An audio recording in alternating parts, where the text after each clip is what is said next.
18 তারিখ রাতে আমি ইস্তাম্বুলে হোটেলে ফিরে ছবি দেখলাম ফেসবুকে ছায়ানটের ভাঙচুরের একটা ছবিতে চোখ আটকায় গেল।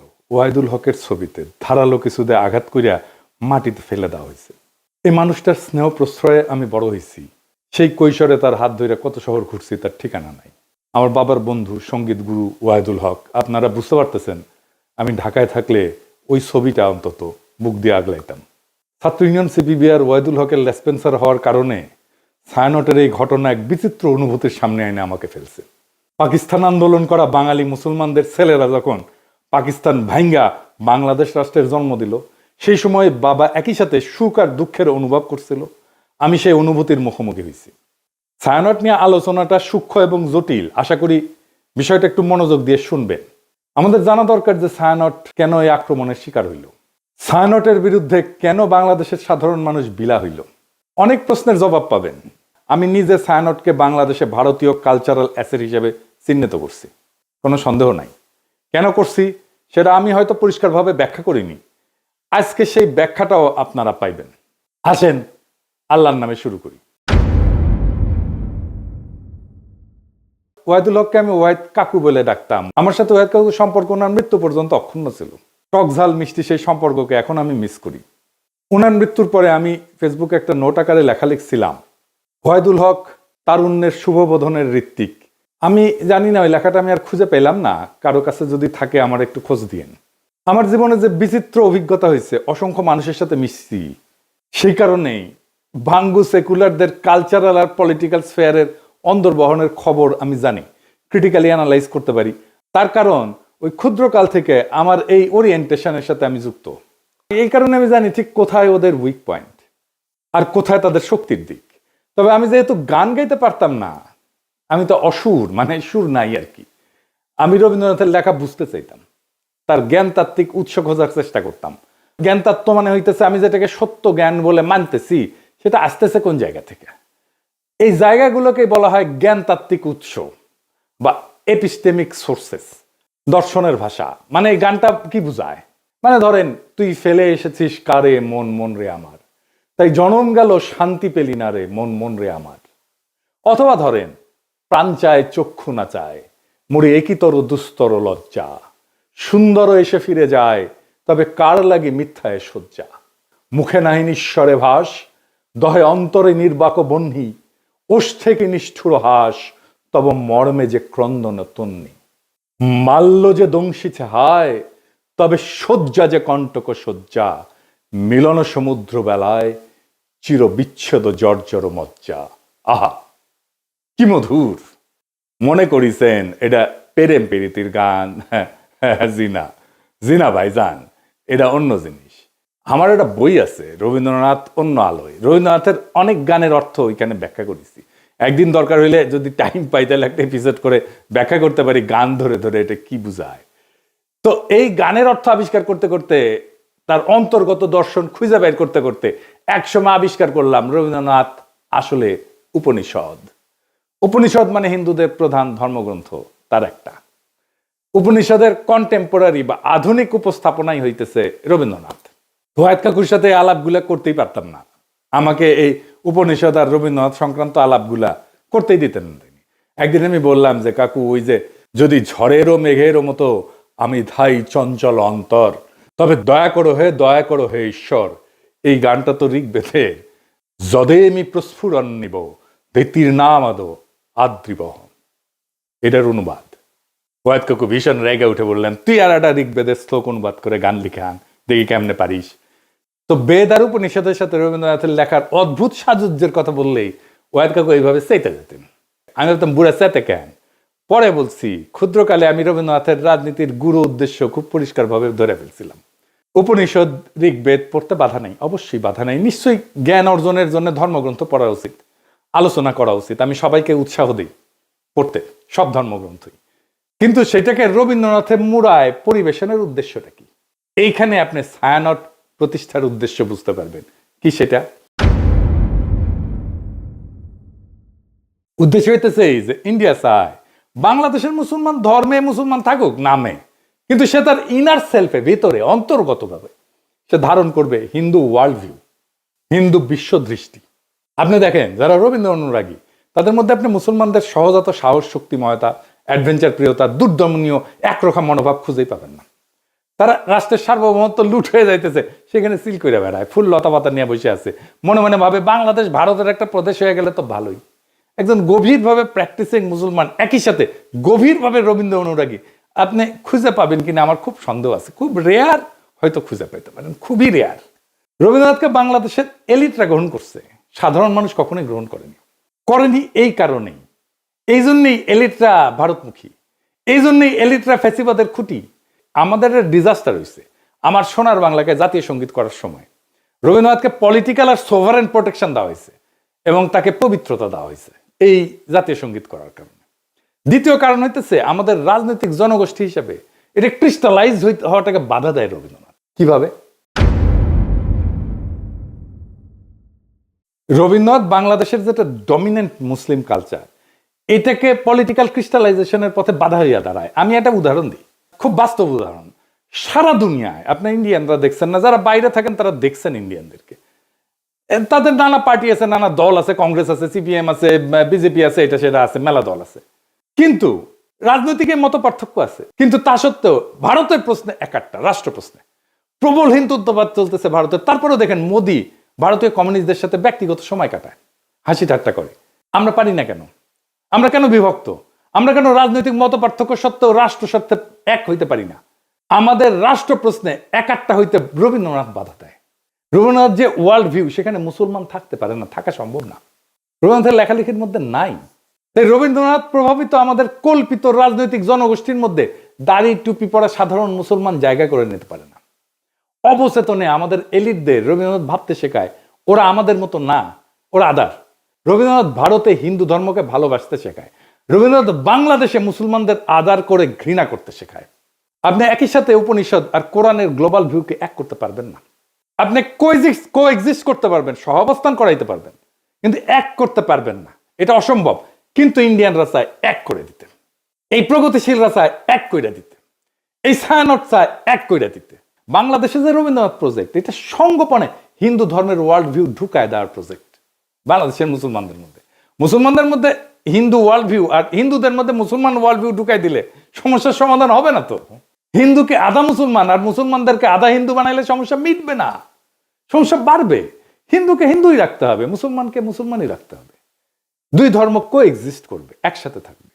দুই ধর্মের ওয়ার্ল্ড ভিউ বা বিশ্ব দেখার দৃষ্টিভঙ্গি কিভাবে আলাদা আর একটু গভীরে যায় বুঝি, সবার একটু মনে থাকবে। তাইলে একেবারে উদাহরণ দিয়া খেয়াল রাখবেন, আমি ভালো বা খারাপ বলতেছি না, কিন্তু বলতেছি আলাদা, দুইটা আলাদা। ধরেন প্রশ্নটা হইতেছে যে দুনিয়াটা কি আসলে? দুনিয়াটাকে এক না বহু? এডিটর সাহেব এটা উপরে লেখেন, দুনিয়াটা এক না বহু। এখন হিন্দু বিশ্ব দৃষ্টিভঙ্গি এটাতে বলে দুনিয়াটা বহু স্তরের, অনেকগুলো স্তর, এটা চক্রাকারে চলমান, সৃষ্টি স্থিতি প্রলয় বারবার ঘটে। সময় ঘড়ির মতো না, সময় ঘড়ির মতো সরল রেখা যায় না, বরং চাকার মতো। মানে হিন্দু ধর্মে কিন্তু মৃত্যুর পরে আবার জন্ম আছে, জন্মান্তর আছে, আবার জন্ম নেয়, এটি স্বাভাবিক চক্র। আজ যেটা হইতেছে সেটা আগে ঘটছে, একই জিনিস ভবিষ্যতেও ঘটবে, কারণ চক্রাকারে সময় চলে চক্রাকারে। তার মানে পৃথিবী বহুবার সৃষ্টি হয়েছে, বহুবার ধ্বংস হয়েছে, আবারও ধ্বংস হবে। আচ্ছা, এইবারে ইসলামী ওয়ার্ল্ড ভিউ, এখানে বিশ্ব একবারই সৃষ্টি, কিয়ামত একবারই হবে। সময় সোজা লাইনের মতো, সৃষ্টি, জীবন, বিচার, পরকাল, সিম্পল, সিরাতুল মুস্তাকিম। ইতিহাসের একটা শুরু আছে এবং শেষ আছে। এইবার আসেন মানুষ প্রসঙ্গে। মানুষ আসলে কে? মানুষ কি সোল, আত্মাটাই মানুষ, নাকি দায়িত্বশীল ব্যক্তিটা মানুষ? এখানে হিন্দু ওয়ার্ল্ড ভিউ বলে, এদিকে লেখেন, মানুষ মূলত আত্মা, আত্মন বলে সংস্কৃতে। শরীর বদলায়, আত্মা থাকে। আত্মার লক্ষ্য হচ্ছে মুক্তি বা মোক্ষ। আমি এটা মুক্তিযুদ্ধ নিয়ে একটা আলাপটা করছিলাম। এই জগৎ থেকে বাইরে যাওয়ার সহজ উদাহরণ, কারণ এই চক্রের মধ্যে আপনি যখন ঢুকে গেছেন, বাইরে যেতে পারলে আপনার মোক্ষ ঘটে না। আপনি একটা পোশাক খুলে আর একটা পোশাক করলেন, পোশাক বদলাইলেন, কিন্তু আপনি বদলাইলেন না তো, তাই না? এই আত্মাই আসলে শরীর বদলায়। আমার মধ্যে যে আত্মা আছে হিন্দু ধর্ম অনুযায়ী, এই আত্মা অনেক দিন থেকে চলে আসতেছে, আমার শরীরে আছে। এখন আমার শরীরটা মরে যাবে, কিন্তু আত্মা বেঁচে থাকবে। এই আত্মার একজন আর একটা শরীরে ঢুকবে, জন্মের নতুন জন্মের মধ্যে দিয়ে, এটাই জন্মান্তর। ওই জন্মে আমি কি হব, সেটা হবে আমি এই জন্মে যত পাপ বা পুণ্য করছি সেটার উপরে ভিত্তি করে আমি বড় লোক হব, গরিব হব, ব্রাহ্মণ হব, শূদ্র হব, যেটা খুশি। এবার ইসলামী ওয়ার্ল্ড ভিউ, মানুষ একক এবং অনন্য ব্যক্তি, এবং এই একটাই জীবনের একমাত্র সুযোগ, এটাই লক্ষ্য। জবাবদিহির মাধ্যমে ন্যায় ভিত্তিক জীবনযাপন করে আমি পরকালে অক্ষয় শান্তি লাভ করতে পারি। এখানে কোনো সেকেন্ড চান্স নাই। আচ্ছা, ভালো কাজ মন্দ কাজ এটা কিভাবে কাজ করে Hindu world view? Hindu world view এটা কর্মফল, মানে আমি যা কাজ করি সেইটার ফল, এটার ভালো মন্দের ফল স্বয়ংক্রিয়, এটা কেউ বিচারক না। কিন্তু দেখেন সেকুলার এবং বামপন্থীরা ওরা কিন্তু একটা কথা বলে, কার্মা ইজ এ বিচ, এই কথা বলে না, মানে কর্মফল, বুঝছেন? ওরা যে আসলে হিন্দু কালচারটাই নেয় সেটাই হচ্ছে এই কথা। দেখেন অনেকে এটা বলে, আপনি দেখবেন এই আওয়ামী লীগ বাম যারা আছে প্রগতিশীল তারা এটা বলে কার্মা ইজ এ বিচ। তার মানে কর্ম আসলে ফলটা দেয়, কর্মই ফলটা দেয়। আমি যেটা করতেছি এটাই ফল দেবে। ফল পেতে এই জন্মে না হলেও পরের জন্মে আমি ফল পাবো। এমন একটা পাপের জন্ম হবে পরের জন্মে, ওইখানে যে আমি আমার এই আজকের কর্মের ফলটা আমি ওইখানে পাবো, এটা কর্মফল। ইসলামী ওয়ার্ল্ড ভিউটা কি? ভালো মন্দের নৈতিক হিসাব আছে এবং বিচারক খোদা তাআলা, আল্লাহ তাআলা। ইচ্ছা, নিয়ত, প্রেক্ষাপট, এখানে সবকিছু বিবেচনায় আছে, ভালো মন্দের বিবেচনায়। 4 নাম্বার, সমাজে আসলে বৈষম্যকে কিভাবে দেখা হয় হিন্দু ওয়ার্ল্ড ভিউ। হিন্দু ধর্মে তো আপনি জানেন যে জাতিভিত্তিক ভাগ আছে আর কি, মানে ব্রাহ্মণ সবার উপরে, শূদ্র সবার নিচে, আমি বলে ব্রাহ্মণ, এটা মাথায় রেখে। তো যাই হোক, এই যে বর্তমান অবস্থা, এইটা পূর্বজন্মের ফল হিসেবে দেখা হয়। আমি যদি এই জন্মে খারাপ কইরা থাকি আর কি, তাহলে এটা আমার পূর্বজন্মের ফল। আমি যদি এই জন্মে ভালো কইরা থাকি, তাহলে আমি পূর্বজন্মে অনেক পুণ্য করছিলাম, সেই জন্য এই জন্মে ভালো করেছি। সো হিন্দু ওয়ার্ল্ড ভিউয়ে মানুষ উঁচু নিচু জাত হয়ে জন্মায়, জন্ম থেকেই সে উঁচু বংশের অথবা নিচু বংশের। এইবার ইসলামী ওয়ার্ল্ড ভিউয়ে কি বলে? মানুষ জন্মগতভাবে সমান, সমান মর্যাদার। এইখানে যে ধনী গরিব বা মানুষের কষ্ট আছে, এটা একটা পরীক্ষা, ইহ জগতে পরীক্ষা। এবং ইসলাম ধর্মে অন্যায় দেখলে নীরব থাকাটা পাপ, গুনাহ। 5 নাম্বার, মানুষের আসলে ডেস্টিনি কি, শেষ লক্ষ্য কি? হিন্দু ওয়ার্ল্ড ভিউ কি বলে? মানুষের শেষ লক্ষ্য হচ্ছে এই জগতের বন্ধন ছিন্ন করা। মানে এই যে চক্রাকারে যে চক্রের মধ্যে পড়ে গেছি না, ওই যে বলে না চক্করের মধ্যে পড়ে গেছি, এইটাই হইতেছে হিন্দু ওয়ার্ল্ড ভিউ। চক্করের মধ্যে পড়ে গেছে, এখান থেকে চক্কর সেটা বাইরে হয়ে গেলে এটাই হচ্ছে মোক্ষ, মুক্তি। এই সংসার মায়া, চূড়ান্ত শান্তি হচ্ছে বিশ্ব থেকে মুক্তি। আমি আর জন্মাবো না এসে আর একবার। আপনি আতুর ঘরের কথা শুনছেন না? আগে ছিল কিন্তু এখন নাই। আতুর ঘরে যখন হিন্দু রমণী সন্তান সম্ভব হয়, তখন একটা ঘরের এক কোনায় একটা জায়গায় আলাদা একটা ঘর বানানো হয়, ওইখানে সন্তান জন্ম দেয়। কেন? কারণ এই জন্মটাই তো পাপ একটা, জন্মই আমার আজন্ম পাপ। একটা কথা আছে দাউদ হায়দারের, এটা বই ছিল না, জন্মটাই আমার আজন্ম পাপ। এটা হিন্দু ওয়ার্ল্ড ভিউ। তাই জন্মটা যেহেতু পাপ এবং জন্মটা যেহেতু অপবিত্র, সেজন্য তাকে দূরে রেখে জন্মটা দিতে হয়। বুঝেছ? আচ্ছা, আর ইসলামী ওয়ার্ল্ড ভিউ কি? জগৎ মায়া না, এই দুনিয়াটা রিয়াল, এই দুনিয়াতে ন্যায় প্রতিষ্ঠা করাটাই কাজ। সমাজ, রাজনীতি, অর্থনীতি সব গুরুত্বপূর্ণ। এই দুনিয়া, ইহজগৎ খুব গুরুত্বপূর্ণ।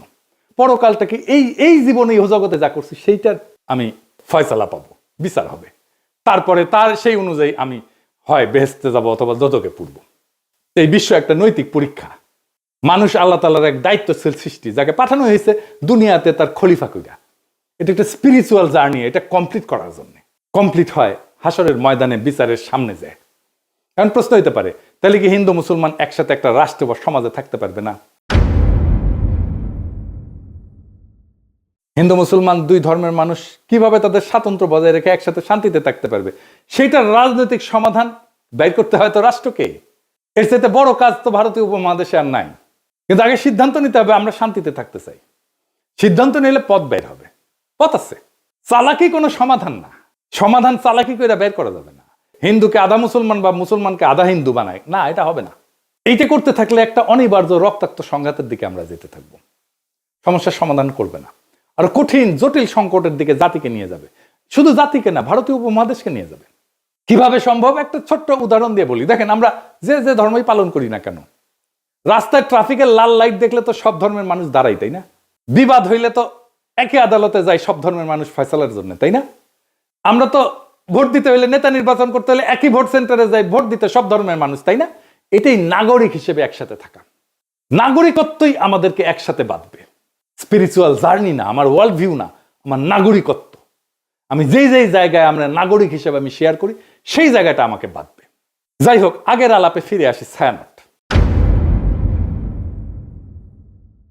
ছায়ানট নিয়ে বাংলাদেশের মানুষ চূড়ান্ত বিলা হয় 2018 সালে। হ্যাঁ, 2018 সালে যখন বাংলাদেশের মানুষের চোখে স্পষ্ট হয় মোদির সাথে ছায়ানটের সম্পর্ক।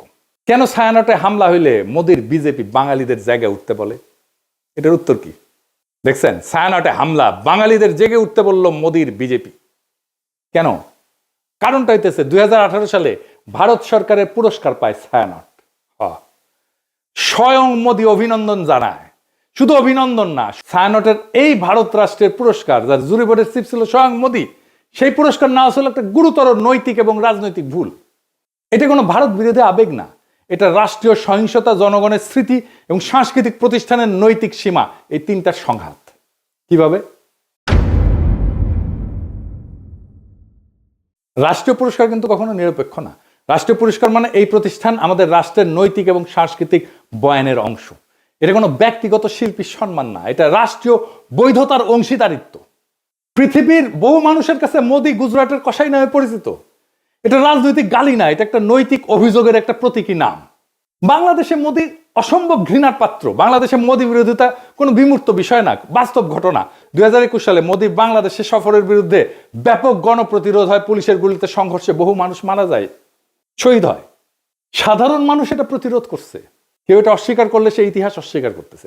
এখন প্রশ্ন হইতেছে, যে ব্যক্তির আগমনের বিরুদ্ধে বাংলাদেশের মানুষ জীবন দেয়, তার নেতৃত্বাধীন জুরি বোর্ডের মনোনয়নের পুরস্কার নেয় একটা রাষ্ট্রের কাছ থেকে, ছায়ানট এটা কিভাবে সংস্কৃতি বলে চালায়? আর সেই রাষ্ট্রের কাছ থেকে, যেই রাষ্ট্রের বর্তমান সরকার মুসলিম নিধন, নাগরিক বঞ্চনাকে স্বাভাবিক করে তুলছে, কাশ্মীর থেকে দিল্লি সব জায়গায় এটা প্রমাণ আছে।